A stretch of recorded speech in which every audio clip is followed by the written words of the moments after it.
About 6.5 years ago, I was a confused little ninth grader who was struggling with a big decision. I had to choose to place myself in one of two environments. The former was an environment that would have been really conducive for my own personal spiritual and religious growth, and the latter was an environment that I still would have grown spiritually in, but definitely not as much. But in it, I would have had the opportunity to impact and influence those around me. And I couldn't pick which was the best environment for me. And I asked a lot of people, and they all told me some variation of, you have to make sure your cup is full first in order for it to overflow into other people. That, yes, it's important to help others, but you have to make sure to fill yourself up and grow first so that you're able to best effectively help other people. And even though that made sense logically, for some reason, it didn't fully sit with me. And then at the end of my ninth grade, I was at NCSY Shabbaton. And at it was a guest speaker named Rabbi Israel Lashak. And Rabbi Lashak was hosting a Q&A session. So I slipped into the Q&A session and was listening to some of the questions and some of the answers. And at one point I raised my hand and asked him my question. And I said, which environment do I choose? Which environment is going to be the best place for me? And Rabbi Lashak thought about it for a second and then gave me the following answer. He said, obviously, it's important to work on yourself and to grow, because the more you have in your toolbox, the more you're going to be able to give to others and help others. But, Rabbi Lashak said, I can't help but think of the story in the beginning of Parshat Vayigash, where Yosef had just told the brothers that he is going to be keeping Binyamin as his servant, and all the rest of the brothers are going to go home. And then Yehuda turns to Yosef and starts begging him, no, take me instead. Take me as your servant and let Binyamin go free. Because Yehuda looks Yosef in the eye and says, Ki eich e'ele el havi. How am I possibly able to go up to my father? V'hana'ar einani iti. And the boy, Binyamin, is not with me. How could I face my father when Binyamin is not there, when I promised that I would keep Binyamin safe and I'd be responsible for him and make sure nothing happens to him?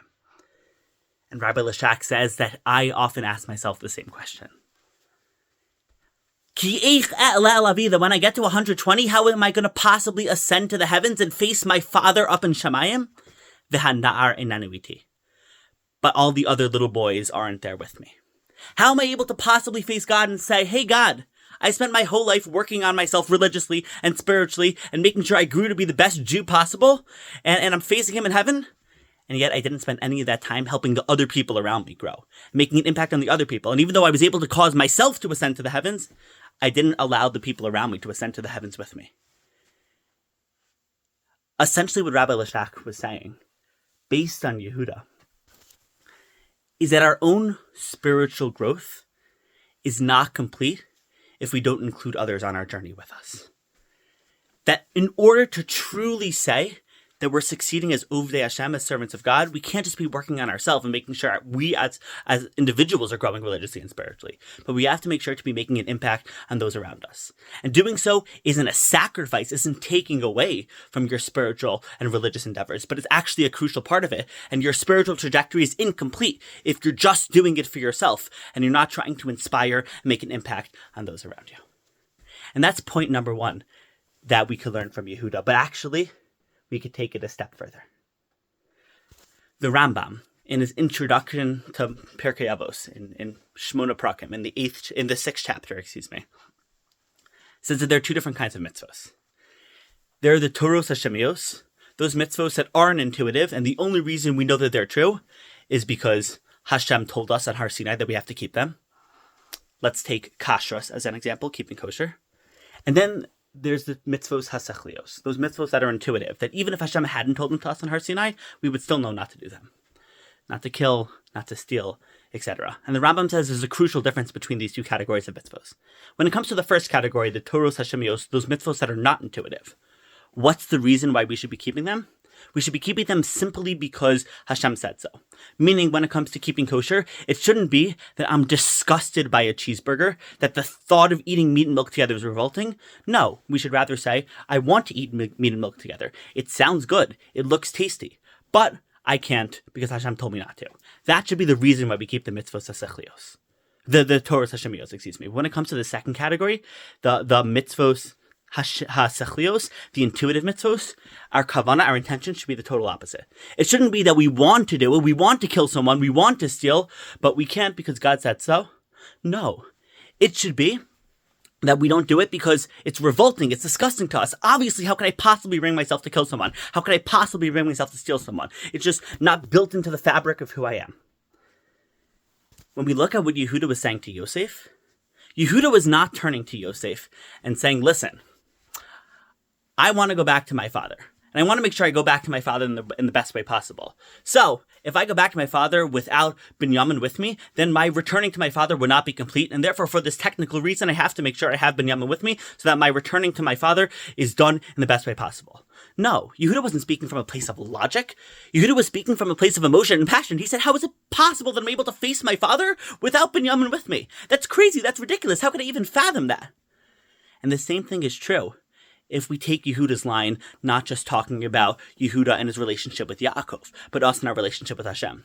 We're not supposed to say that I have to do the best avodas Hashem possible and serve God in the best way possible. And for technical reasons, if I want to serve God in the best way possible, then I have to make sure to not just focus on myself and focus on other people. Because for technical reasons, my avodas Hashem will be lacking if I don't include other people with me. And therefore, for technical reasons, I have to help other people and help other people grow spiritually and religiously.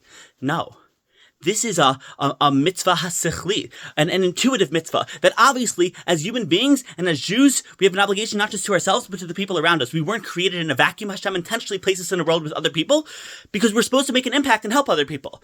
And therefore, it shouldn't be that for technical reasons we have to help other people, but no, it should come from a place of personal responsibility. How is it possible that I could fathom and conceive me ascending to my Father in heaven without helping those around me? It's not for technical reasons that I have to help those around me, but how is it possible that I could think otherwise? How is it possible that I could think my avodas Hashem and my religious strivings and my religious trajectories are complete if I just focus on myself and I'm not willing to use it to make an impact and help other people around me? Yes, we have to make sure we're helping other people around me because our avodas Hashem is incomplete without us. But why? What should be our intention?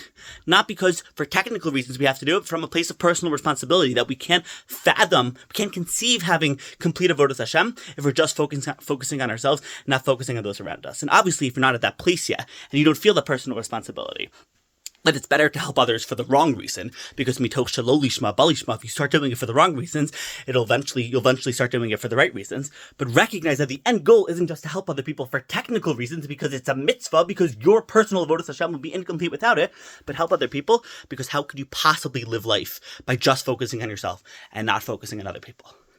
I think we should take this lesson of Yehuda to heart and make sure we hear these words in our head every single day when we wake up in the morning and we focus on our avodas Hashem. Ki eich e'eleh lavi.